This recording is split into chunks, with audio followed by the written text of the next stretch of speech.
प्रिय विद्यार्थियों, वेलकम। आज हम बात करते हैं अव्यय व्याकरण के एक नए टॉपिक जिसका नाम है अव्यय। विद्यार्थियों, अव्यय जो है उसको हम अविकारी शब्दों के नाम से भी जानते हैं, यानी कि ऐसे शब्द जो संज्ञा, वचन, लिंग, काल, पुरुष आदि के अनुसार जिनमें कोई भी परिवर्तन नहीं होता है, अव्यय शब्द कहलाते हैं। सबसे पहले हम इसकी परिभाषा देखते हैं। परिभाषा, अव्यय शब्द की परिभाषा हम देखते हैं कि जिन शब्दों के रूप, जिन शब्दों के रूप, यानी कि ऐसे शब्द जिनके रूप जो हैं लिंग, वचन, कारक, पुरुष, लिंग, वचन, कारक, पुरुष या काल, ऐसे शब्द जिनके रूप लिंग, वचन, कारक, पुरुष या काल के अनुसार नहीं बदलते हैं,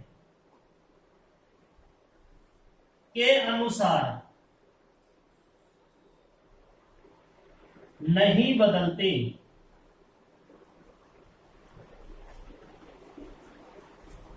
उन्हें अविकारी या अव्यय या अविकारी शब्द कहा जाता है। हमने परिभाषा क्या देखी कि जिन शब्दों के रूप, लिंग,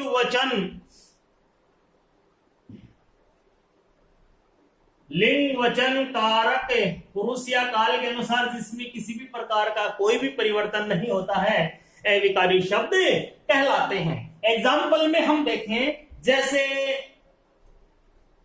ऋषिता धीरे धीरे गाती है, जैसे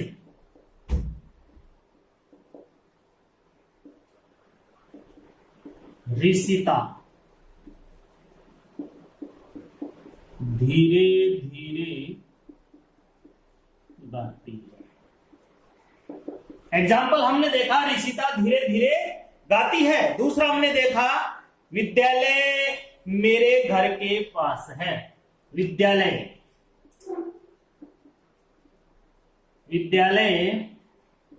मेरे घर के पास है। तो विद्यार्थियों, जैसे धीरे धीरे हो गया, दूसरा है विद्यालय मेरे घर के पास है, तो इसमें जैसे पास हो गया, तो धीरे धीरे और पास जो है वो क्या है? अव्यय है, अविकारी शब्द है। उसी प्रकार हमने देखा कि अव्यय की परिभाषा बिल्कुल सीधी और सटीक हमने देखी कि ऐसे शब्द जो लिंग, वचन, कारक, पुरुष, काल आदि के अनुसार ऐसे शब्द जिनमें किसी भी प्रकार का कोई भी परिवर्तन नहीं होता है, अव्यय या अविकारी शब्द के नाम से जाने जाते हैं। ऋषिता धीरे धीरे गाती है और विद्यालय मेरे घर के पास है, तो इसमें पास है और धीरे धीरे जो शब्द है वो अविकारी या अव्यय शब्द के नाम से जाने जाते हैं। अब बात करते हैं अव्यय के भेद। अव्यय के भेद, यानी कि अव्यय जो है वो कितने प्रकार का होता है। तो विद्यार्थियों, अव्यय जो है वो 4 प्रकार का होता है। कौन कौन से? जैसे क्रिया विशेषण, क्रिया विशेषण नंबर 2 है। पहला हो गया क्रिया विशेषण, नंबर 2 हो गया संबंध बोधक,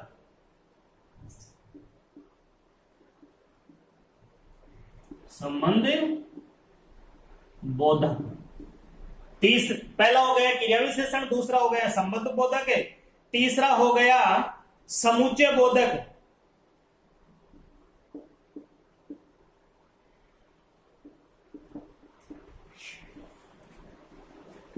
और चौथा हो गया विस्मयादि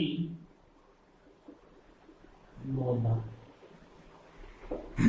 इस प्रकार से अव्यय जो है उसके कितने भेद हो गए? चार भेद हो गए। समय, क्रिया विशेषण, संबंध बोधक, समुच्चय बोधक और विस्मयादि बोधक।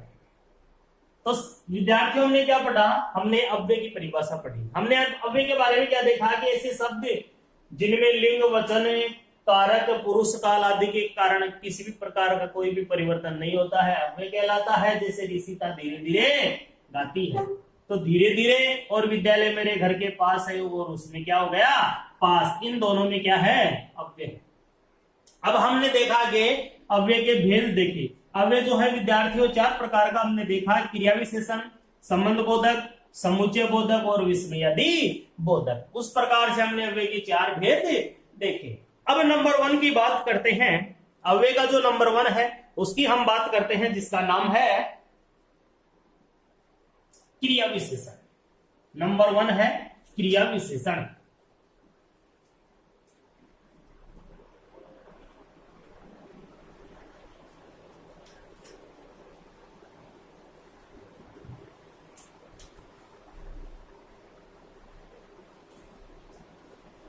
नंबर 1 की बात करते हैं, क्रिया विशेषण।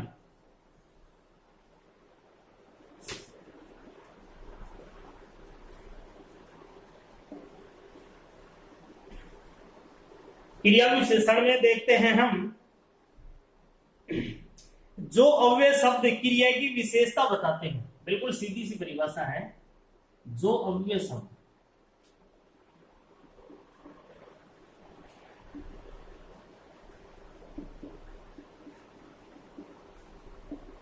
क्रिया की विशेषता बताते हैं।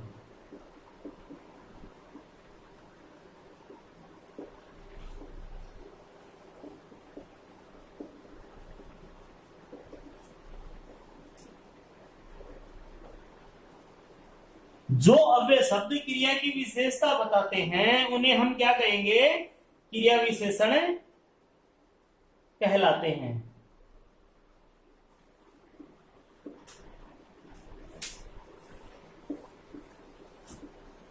जो अव्यय शब्द किसकी विशेषता बताएंगे, क्रिया की विशेषता बताते हैं, उन्हें हम क्रिया विशेषण कहते हैं।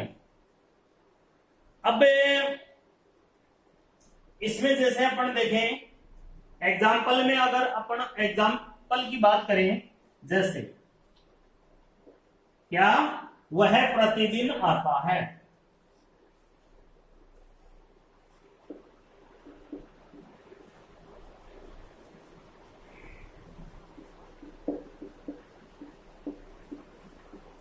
वह प्रतिदिन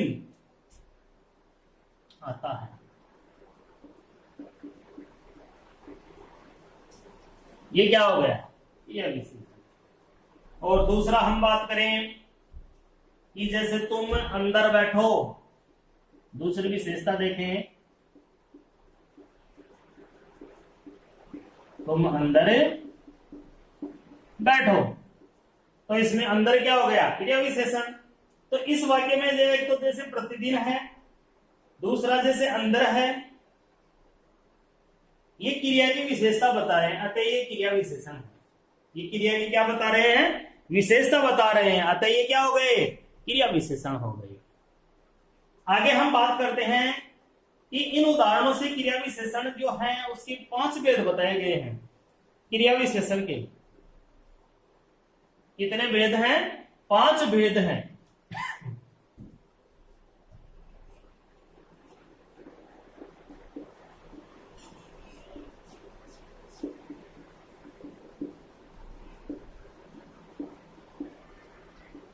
यानी कि क्रिया विशेषण के कितने प्रकार हैं, क्रिया विशेषण के 5 प्रकार हैं।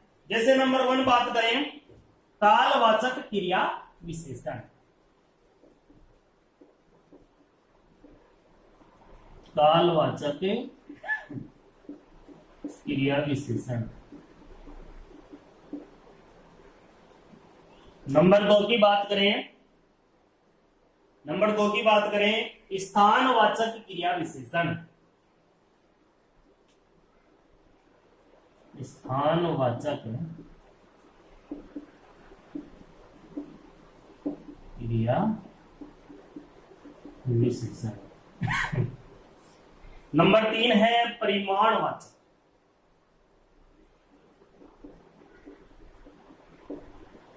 परिमाणवाचक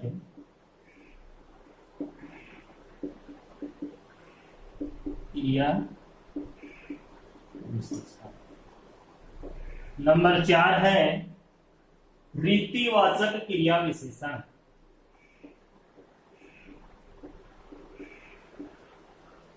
रीतिवाचक क्रिया विशेषण। और नंबर 5 है प्रश्नवाचक क्रिया विशेषण।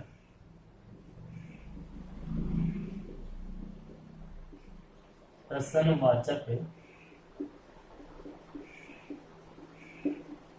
क्रिया विशेषण। तो विद्यार्थियों, हम अव्यय पढ़ रहे थे। अव्यय के बारे में हमने पढ़ा कि ऐसे शब्द जिसमें व्याकरण के जो भी पॉइंट है, जैसे वचन, लिंग, क्रिया, कारक, काल आदि के अनुसार इनमें परिवर्तन नहीं होता है। और अव्यय जो है वो 4 प्रकार के हो गए: क्रिया विशेषण, संबंध बोधक, समुच्चय बोधक और विस्मय बोधक। और हमने पहला जो क्रिया अव्यय के जो 4 भेद है, उसमें जो पहला भेद है क्रिया विशेषण, उसके बारे में हमने पढ़ा कि जो अव्यय शब्द क्रिया की विशेषता बताते हैं उन्हें क्रिया विशेषण कहते हैं। अब क्रिया विशेषण के भी 4 भेद होते हैं: कालवाचक क्रिया विशेषण, स्थानवाचक क्रिया विशेषण, परिमाणवाचक, रीतिवाचक और प्रश्नवाचक क्रिया विशेषण। अब हम पहले की बात करते हैं। क्रिया विशेषण के जो 5 भेद हैं, उसमें पहले नंबर का है कालवाचक क्रिया विशेषण। अब हम पहला जो देखते हैं कालवाचक क्रिया विशेषण।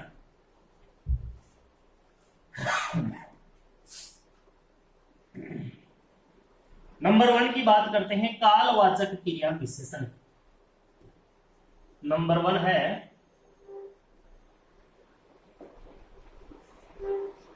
कालवाचक क्रिया विशेषण।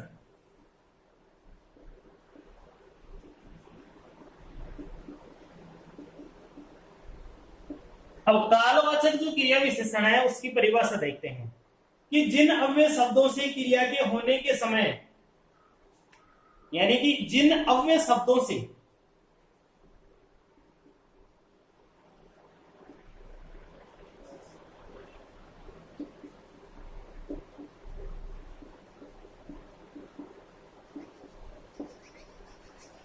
क्रिया के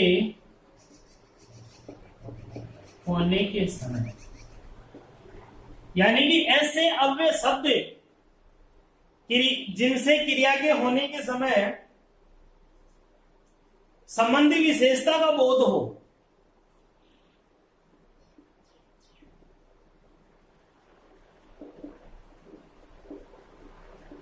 विशेषता का बोध हो, यानी कि जिन अव्यय शब्दों से क्रिया के होने के समय संबंधी विशेषताओं का क्या हो, बोध हो या ज्ञान हो, उसे कालवाचक क्रिया विशेषण कहते हैं।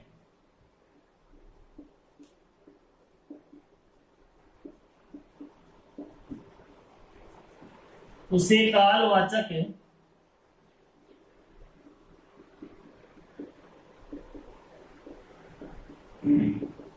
क्रिया विशेषण कहते हैं। जिन अव्यय शब्दों से क्रिया के होने के समय संबंधी विशेषताओं का बोध हो, उसे कालवाचक क्रिया विशेषण कहेंगे। जैसे एग्जाम्पल में देखें,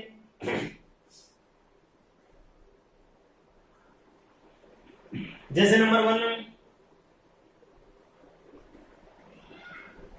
जैसे कल, क्रिया विशेषण की बात करें, जैसे कल, परसों, सदा, कल, परसों, सदा, प्रतिदिन, प्रतिदिन, अब, जब, इनमें हमने क्या देखा कि जिन अव्यय शब्दों से क्रिया के होने के समय संबंधी विशेषताओं का बोध हो उसे हम क्या कहेंगे, कालवाचक क्रिया विशेषण कहेंगे। जैसे कल, परसों, सदा, प्रतिदिन, अब, जब आदि। तो विद्यार्थियों ये जो थी क्रिया विशेषण के जो 5 भेद थे उसमें नंबर 1 है कालवाचक क्रिया विशेषण, उसको हमने उदाहरण सहित देखा। अब दूसरा है स्थानवाचक क्रिया विशेषण। नंबर 2 की बात करते हैं, स्थानवाचक क्रिया विशेषण।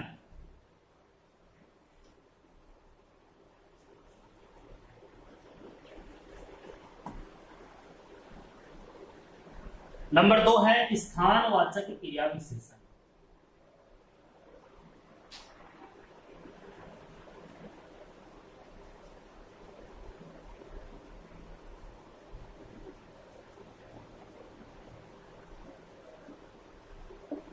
नंबर 2 है स्थानवाचक क्रिया विशेषण। अब स्थानवाचक क्रिया विशेषण की परिभाषा देखते हैं कि जिन अव्यय शब्दों से क्रिया के होने के स्थान का बोध हो, जिन अव्यय शब्दों से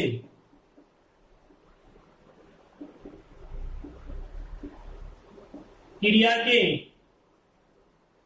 स्थानवाचक क्रिया विशेषण की जो परिभाषा है बिल्कुल सीधी सी है कि जिन अव्यय शब्दों से क्रिया के होने के स्थान का बोध हो, क्रिया के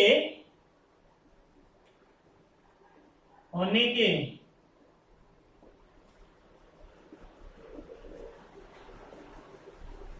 स्थान का बोध हो उसे स्थानवाचक क्रिया विशेषण कहेंगे। जिन अव्यय शब्दों से क्रिया के होने के स्थान का बोध हो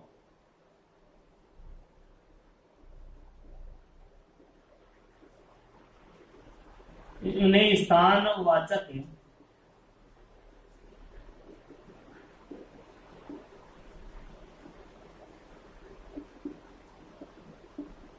क्रिया विशेषण कहते हैं। कि जिन अव्यय शब्दों से क्रिया के होने के स्थान का बोध हो उन्हें स्थानवाचक क्रिया विशेषण कहते हैं। जैसे एग्जाम्पल में हम देखें, जैसे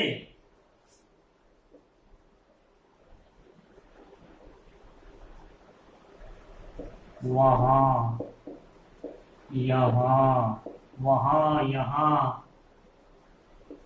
कहां, जहां, वहां, यहां, कहां, जहां,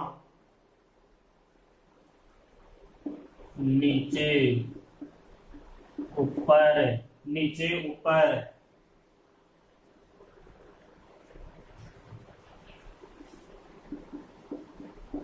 चारों ओर, आर पार, आस पास आदि। आदि में हमने क्या देखा, ये सारे के सारे जो एग्जाम्पल है वो स्थानवाचक क्रिया विशेषण के ही एग्जाम्पल है। हमने देखा कि जिन अव्यय शब्दों से क्रिया के होने के स्थान का बोध हो उन्हें हम स्थानवाचक क्रिया विशेषण कहते हैं। एग्जाम्पल में हमने देखा वहां, यहां, कहां, जहां, नीचे, ऊपर, चारों ओर, आर पार, आसपास आदि।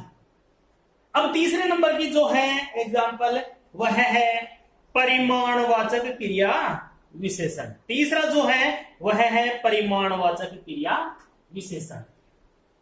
तीसरा परिमाणवाचक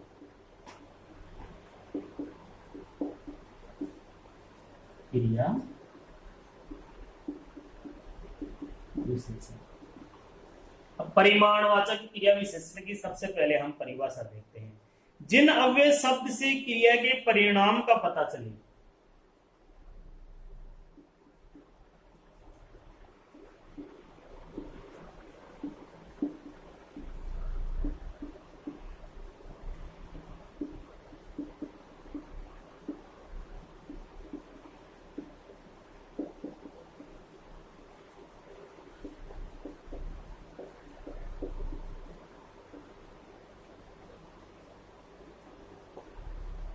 चलता हूं।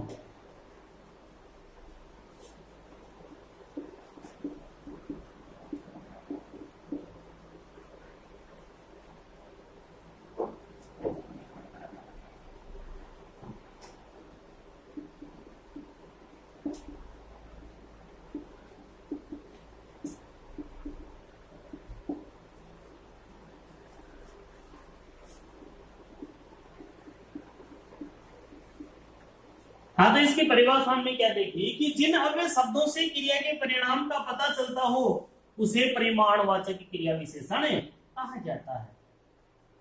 यानी कि जिन अव्यय शब्दों से क्रिया के किसका परिमाण का परिमाण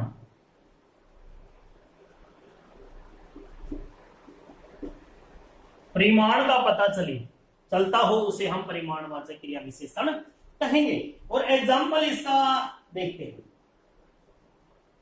जैसे एग्जाम्पल में हम बात करें, जैसे एक तो ज्यादा, एक कम, ज्यादा कम या बहुत, थोड़ा, ज्यादा कम बहुत थोड़ा, कितना, जरा,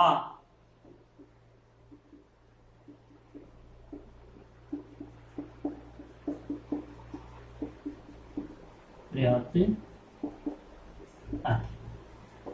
तो ये क्या है परिमाणवाचक क्रिया विशेषण का एग्जाम्पल है। इसमें हमने क्या देखा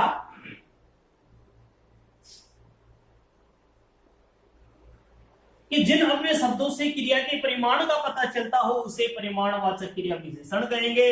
एग्जाम्पल में ज्यादा, कम, बहुत, थोड़ा, कितना, जरा, पर्याप्त आदि। तो विद्यार्थियों ये था हमारा अव्यय। और अव्यय में हमने जो क्रिया विशेषण है उसके 3 प्रकार हमने पढ़ लिए। नंबर 1 हमने पढ़ा क्रिया विशेषण जो है उसके 3 जो प्रकार हैं उनमें पहला है कालवाचक क्रिया विशेषण, दूसरा है स्थानवाचक क्रिया विशेषण और तीसरा है परिमाणवाचक क्रिया विशेषण। और चौथा और पांचवा जो है वह है रीतिवाचक और पांचवा जो है वह है प्रश्नवाचक क्रिया विशेषण। तो चौथा रीतिवाचक और पांचवा प्रश्नवाचक क्रिया विशेषण हम कल पढ़ेंगे। आज के लिए बस इतना ही। अगली क्लास में हम फिर से आपके पास उपस्थित होंगे। तब तक के लिए धन्यवाद।